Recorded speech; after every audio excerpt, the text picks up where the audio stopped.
Today I'm going to be reviewing the first seasons of Narcos Mexico.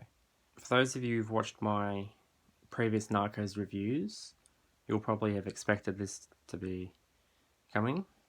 So, Narcos Mexico is sort of like not so much a follow-on. It tells the same sort of story of the rise of the drug business, except this time obviously in Mexico, as opposed to Colombia, where the original Narcos was set. And it actually takes place during the same sort of time period. So I think it's happening at the same time as the original Narcos is happening. There's actually a few little tie-ins. There's even an episode where we end up visiting Colombia and some of the characters from the original Narcos, which was pretty cool to see. So let me dive into my review now. Now, Narcos Mexico stars Michael Pena and Diego Luna. Michael Pena plays this cop, Camarena, but he also goes by Kiki. And Diego Luna, he plays Miguel, who's a former cop, now turned drug dealer. Now, the story follows both of these characters as they end up converging on Guadalajara. Kiki wants to sort of make a difference because he's working for the DEA and he wants to, sort of make a difference and put a stop to all the drug businesses that are going on. However, when he gets there, he finds that the state of the DEA is just very bad. Like, the people there are barely doing anything, and everyone's just sort of accepted that things are not going to change. See, because the situation there's pretty grim. I don't want to spend too much time explaining the whole situation, but essentially there's this group of police called the DFS who are high up on the food chain, and they're basically working with the drug dealers to ensure their protection. And basically everyone is scared of the DFS, so no one dares to touch them.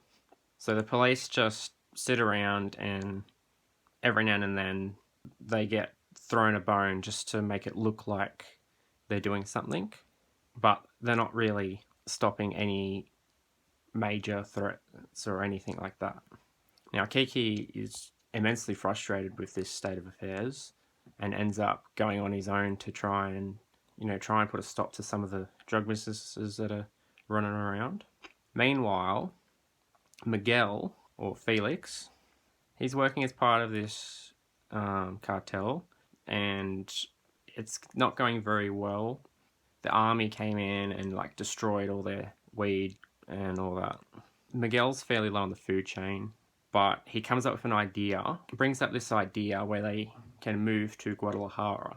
Now, there's already other drug people there, so he has to meet with the people there to get permission to go there.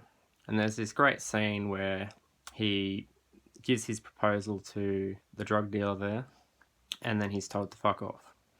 But Miguel has another proposal in mind, and so shoots him.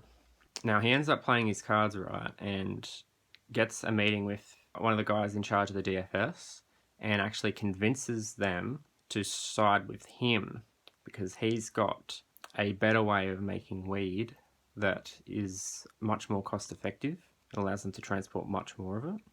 And he's got this great big plan to make a massive Mexican drug empire. So he goes around to all these different drug lords in the different parts of Mexico, and he ends up convincing them all to meet together so that they can join and become one big cartel.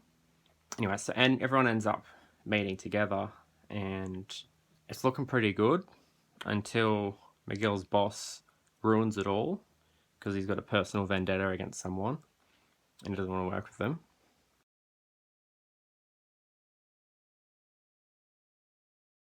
So then it's looking like the plan's not going to work, and Miguel's boss is taking him to shoot him somewhere when he gets pulled over by the cops. Turns out the cops are actually working for drug dealers, and they end up taking out Miguel's boss, and Miguel is saved, and he becomes the boss, the king of the Mexican drug business. Now, this all takes place over only 2 episodes, but it was really compelling to watch him go from basically nothing to right on the top. But that's really just set up.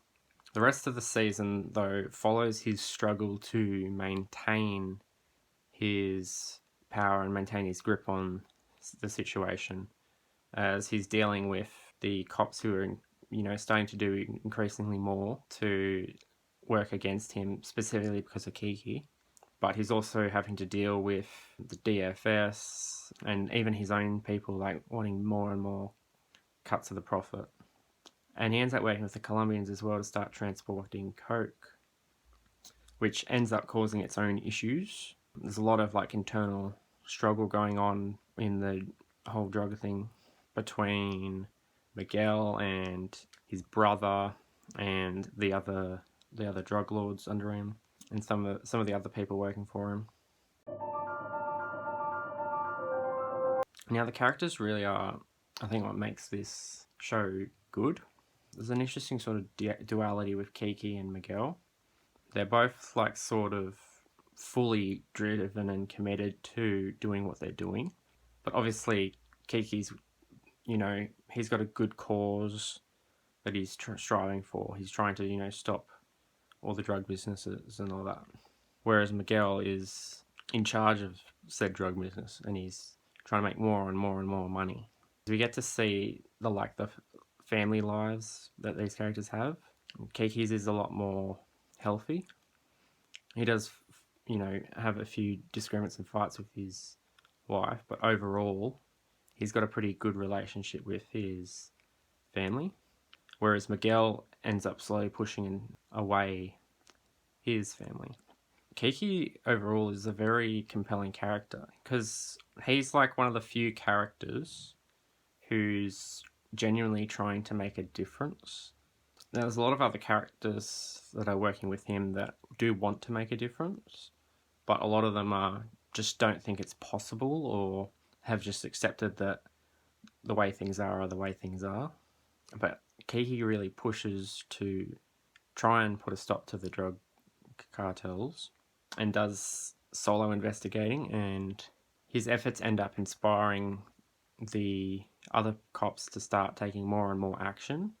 But he's constantly fighting not only against his limited options, but also his own government, because the American government, they don't really care about the drug problem at all.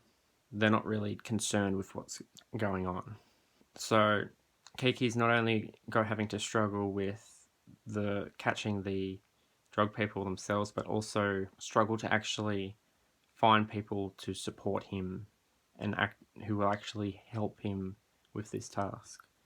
And of course, when the bad guys start to figure out what's going on, they do strike back. So yeah, overall, I think Kiki was quite a good character.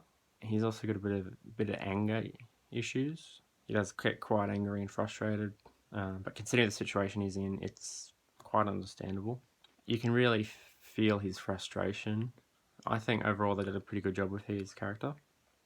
And then there's Miguel.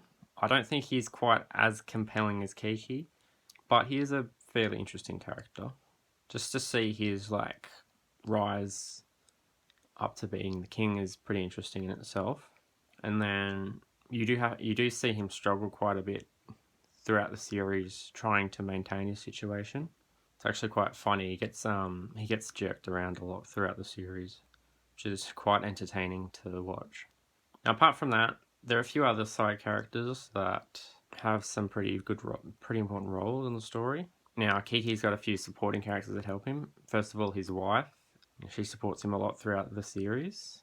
And of course, there's the police captain, who initially doesn't really do a whole lot. He's sort of this is the way things are. There's not really much we can do. But Kiki's determination to make a difference actually ends up inspiring this guy to start going out of his way a bit more to try and make a difference.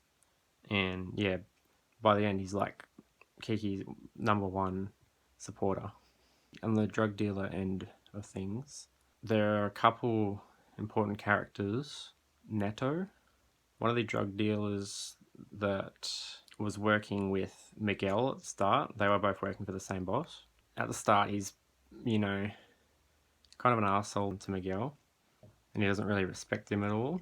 Once Miguel like brings everyone together, though, Neto starts to turn his tune around, and he ends up working for Miguel as one of his closest like advisors, essentially.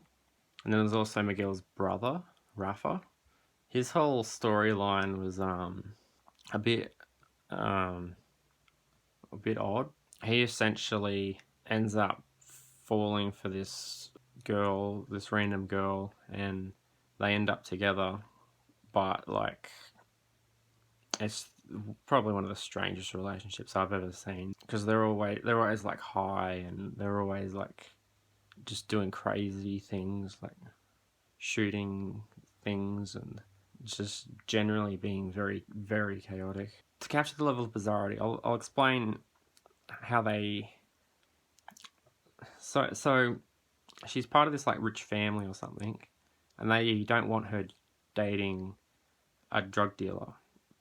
So they organize for Rafa to like have like a bandit mask or something over his face, and he comes in, takes everyone hostage, and then takes this girl, and they drive away, and it's all staged, so it looks like a kidnapping, but actually they're running away together. And then they like go to their mansion, and yeah, they just do random crap all day, and it's, I don't know, it's weird, man. But I guess it does a good job of showing you the more destructive side of drugs and how crazy everyone goes. It's definitely one of the weirder parts of the series, but it does tie into the main story because Rafa's actions end up causing some serious issues for Miguel. How would I compare it to Narcos? They do share a lot of similarities. They both actually have the same opening song. They've both got narration and the same sort of style. And they're obviously both about the rise and fall of like drug cartels and stuff. So they're very similar. However, I feel like Narcos Mexico did feel different enough from Narcos that it does feel like a bit of a different show. I also want to praise the camera work. There's some really good shots throughout this series, and some really creative shots as well. My favourite shot's got to be the one, I can't remember which episode it is specifically, but the cops end up raiding this like weed farm, and like there's this long shot that just follows Kiki as he takes part in this raid. It's a really cool shot. And then at some point it ends up switching from him to Rafa. And yeah, like the shot variety was pretty good, I think.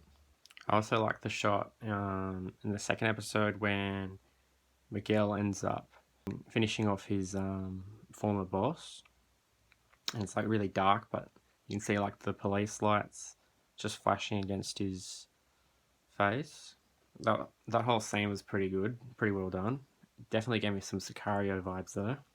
I think there's a couple things this show did a bit better than Narcos.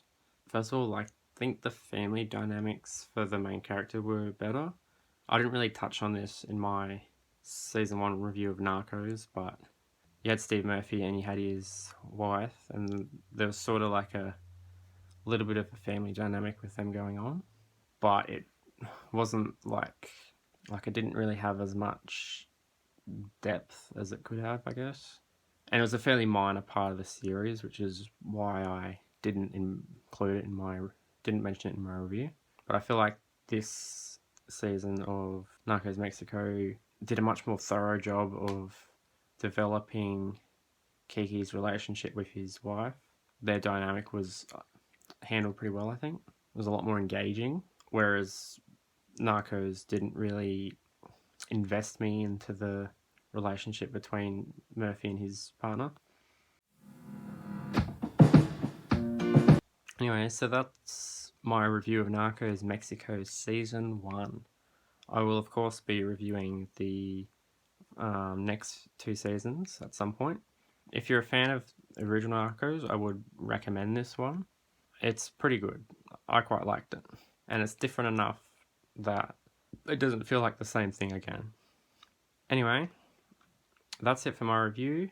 If you want to see my next reviews, then please consider subscribing and ringing the bell so you get notified when I post them. And anyway, I will see you guys in the next one. Goodbye.